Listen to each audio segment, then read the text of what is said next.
बस बेटा, बहुत हुआ वनवास। तुम दोनों मेरे साथ घर चलोगे।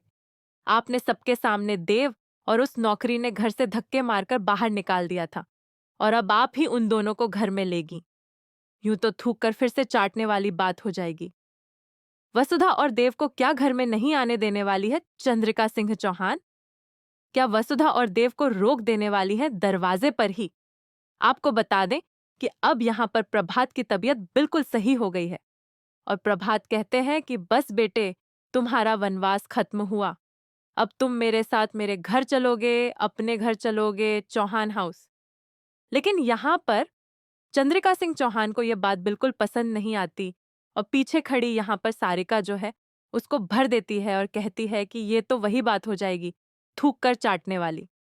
पहले आपने देव और वसुधा को उस घर से धक्के मारकर बाहर निकाल दिया था, लेकिन अब आप ही अगर यहाँ पर उसको उस घर में वापस लेकर जाएंगी तो ये कैसा लगेगा? अब भाई कहीं ना कहीं यहाँ पर चंद्रिका सिंह चौहान इस बात को सुनकर गुस्से में आ जाती हैं, और मन ही मन सोचती हैं कि चाहे जो हो जाए इस घर में, मैं वसुधा को अपनी बहू के रूप में तो बिल्कुल लेकर नहीं जाऊंगी। जब वसुधा और देव उस दरवाजे पर पहुंचते हैं, तब चंद्रिका सिंह चौहान उन दोनों को दरवाजे पर ही रोक देती हैं और कहती हैं कि रुक जाओ, जब तक मैं बताऊंगी नहीं, मेरा फैसला नहीं हो जाएगा, तब तक तुम दोनों इस घर में नहीं जा सकते हो। अब कहीं ना कहीं प्रभात ने यहाँ पर हार्ट अटैक आने का नाटक करके अपनी बहू और अपने बेटे को घर में लाने की एक तैयारी की थी, एक साजिश की थी। लेकिन भाई वह लगता है ढीली पड़ जाएगी। लेकिन चंद्रिका सिंह चौहान जो है वो मान जाएंगी और कहेंगी कि वसुधा और देव घर में उतर सकते हैं, लेकिन देव तो इस घर में आएगा मेरे बेटे की तरह।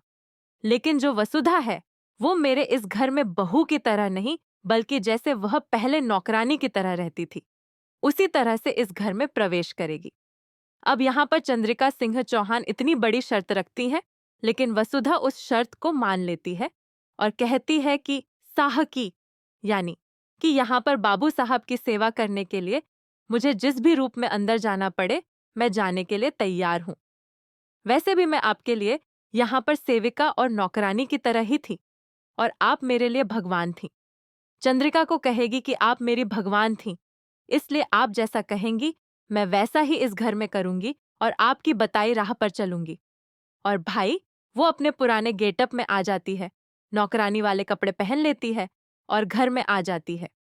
चंद्रिका सारिका से कहती है कि देख लेना, मैं इस लड़की को बहुत जल्द अपने बेटे देव की जिंदगी से बाहर निकाल फेंकूंगी, और मैं अपने घर में एक नई बहू लेकर आऊंगी। वसुधा मेरे घर की बहू बनने लायक नहीं है, इस बात का मुझे पहले से अंदाजा था, लेकिन मुझे नहीं लगा था कि देव इसके साथ शादी करके मेरी बहू बनाकर इसको घर ले आएगा। अब यहाँ पर साह की तबीयत जब तक सही नहीं हो जाती, तब तक मैं वसुधा को इस घर में रखूंगी साह की देखभाल के लिए। उसके बाद मैं वसुधा को इस घर से फिर से बाहर कर दूंगी, क्योंकि मैं उसे अपनी बहू कभी भी जिंदगी में मानने वाली बिल्कुल भी नहीं हूँ। चंद्रिका सिंह चौहान ने दिव्या से कहा था कि तुम्हें मेरे साथ पूजा करनी पड़ेगी, और पंडित जी ने यह सलाह दी है कि अगर हम पूजा करेंगे तो हम साह की जान को बचा सकते हैं, और इसीलिए हमें साह की जान को बचाने के लिए पूजा करनी पड़ेगी। लेकिन दिव्या यहाँ पर चाहती है कि वह ये पूजा न करे और फिर वसुधा को यह पूजा करनी पड़े। और जब वसुधा ये पूजा करेगी, तब कहीं न कहीं चंद्रिका सिंह चौहान को वसुधा को यहाँ पर अपने घर लेकर आना पड़ेगा, उसको अपनी बहू का दर्जा देना पड़ेगा। अब आपको दिखाया जाएगा कि जो वसुधा है वो बड़े मंदिर में जाकर यहाँ पर माता रानी के सामने उनके दीप के ऊपर हाथ रखकर बहुत बड़ी पूजा करने वाली है।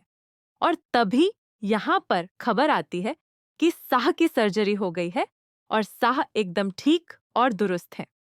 ये सुनने के बाद चंद्रिका सिंह चौहान भी काफी खुश होती है। चंद्रिका सिंह चौहान भी यहाँ पर बहुत बड़ी तपस्या और पूजा करती नजर आएंगी। सीढ़ियों पर घुटनों के बल वो चढ़ती हुई नजर आएंगी और मंदिर जाकर पूजा करने वाली हैं।